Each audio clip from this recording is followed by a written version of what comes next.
Been a week since a heartbreaking finish at Headingley. Can India find their edge at Edgbaston? The Anderson Tendulkar Trophy goes into its second test with India trailing 1-0. We're joined by Sanjay Manjrekar to look ahead to the second test. And perhaps the question I should be asking is, will India catch their edges, Sanjay, after what happened at Leeds? Lots of news coming in. What to you is the makeup of this side going into the second test, which they really can't lose? Well, I think the first, big talking point is Jasprit Bumrah. And I mean, there's no doubt in anyone's mind, and I don't think India has a choice. He's got to play. He didn't bowl as much as one would have thought in the second innings, plus he didn't take the field towards the end as well. Long enough gap, and if he doesn't play now, and we've seen how the bowling attack looks, even with Bumrah in the second innings in the last test. So in Bumrah's got to play. And I know he's not going to play the full series, but play this one, and we'll see, what happens in the next, because it just doesn't make sense for him to take a break at this juncture in the series. Yeah, you're trailing 1-0. There's been a gap of a week between the first test and the second. And you'd imagine even going into the series, if there was a plan around the three tests, it's more realistic for the plan to be 1, 2, and 4 as opposed to 1, 3, and 5, where the fifth, you never know, could be a dead rubber. I believe 1, 3, and 5, and 2, 4, and 6 is a good concept, as I've said before, for parking, on odd days and even dates like we have in Mumbai City, not for playing a cricketer and a player like Bumrah. So I find this almost nonsensical, this talk about that he'll play 1, 3, 5. You've just got to be realistic in sport, in life as well. You can't preempt anything. And what India did well, Bumrah played the first test. And whatever the talk is, I don't see him resting in the second. India also know that he's got to play in the second test. And I always believe that instead of making long-term plan, there's always going to be clarity, absolute clarity at the end of every test match, whether Bumrah should play the next or rest the next. So, yeah, just 1, 3, 5, and one, and rains on day 1, 3, and 4, and all that. I don't give too much credence to. All right. So that's the bit that will remain uncertain till the last minute, at least as far as the Indian assistant coach's words go, two He'll nights play. before this He'll test. play. He'll play. Even if the pitch is dry, whatever, he'll play. All right. I want to move to the other players, the other pieces of this puzzle. And Ryan Ten in his address to the media 2 days prior to this test, did have a few more definitive statements around them. One was, I'm pretty sure two spinners will play this test. The other was, Nitish Reddy is very close to getting a game. What does that tell you about the combination changes we can expect to see here? I think that's a good thought.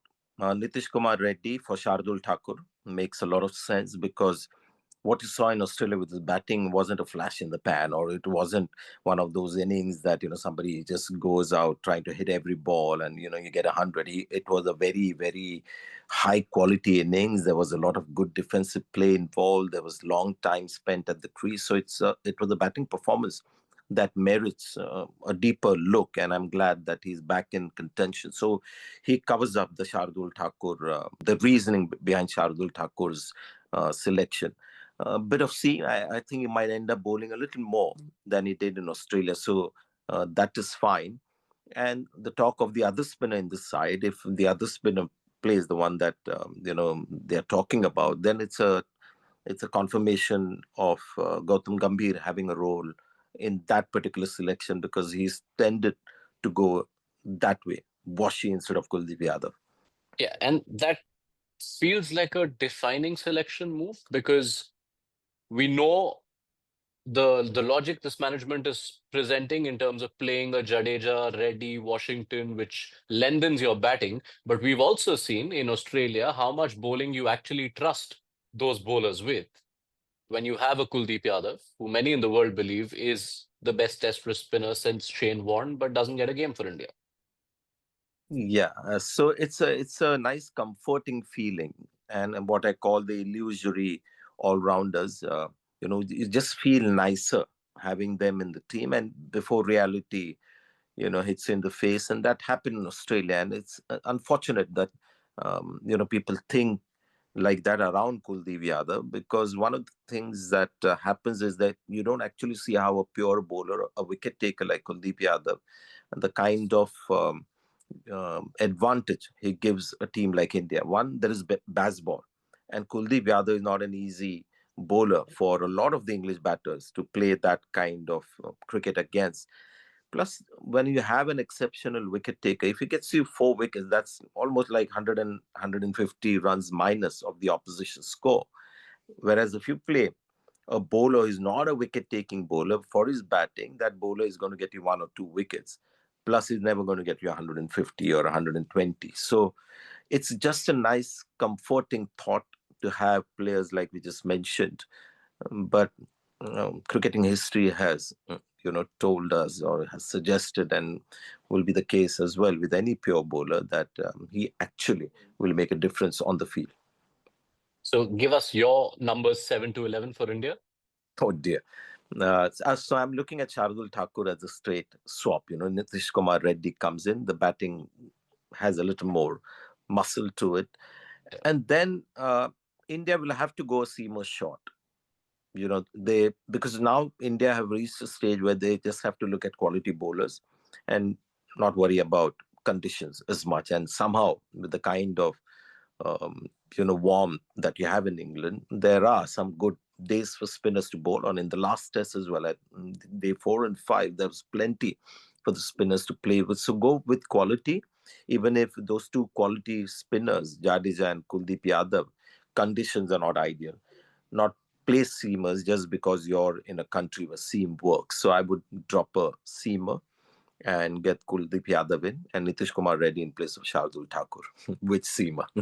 So Siraj or Prasidh Krishna, because you've said Bumrah plays this test. Yeah, this is where you got to take some hard calls, and it's easy for me sitting here and taking those hard calls because Siraj is, your senior bowler. He bowled his heart out, and he had one good spell at Headingley. Plus, he's got a body of work. But you've got to look at current reality, and I thought towards the end of the test match, Prasidh Krishna looked more like the go-to bowler for Shubman Gill to get wickets. So based on that premise, I would go with Prasidh Krishna. It will be a hard call, but it's just based on current form of Mohammad Siraj compared to Prasidh Krishna, and find a way for Prasidh Krishna to be a little more economical. All right, final question. Personnel aside, whatever the choice of people who constitute this bowling attack, what are the tactical bowling plans that India need to have learnt from Leeds coming into Birmingham? I don't think tactically India did too many things wrong, but on the start of day 5, the overly defensive approach didn't help India because England plays such an unpredictable brand of cricket, especially the batting. India should be just thinking on their feet, just gauge like Ben Stokes does when he's in the field, gauging the mood of the batter and the conditions. India need to think on their feet, and that's where Shubman Gill needs a lot of help. So not make preemptive plan, but just sort of see the current reality and have that kind of an approach in the field with bowling changes and field placements. I thought the Indian batters tactically were brilliant, so nothing should change on that front. All right, let's see how it plays out. Let's see what those changes are. Let's see if they result in a change in end outcome. We'll wait for that. Over to Edgbaston then. Thank you so much, Sanjay, for setting up the game for us.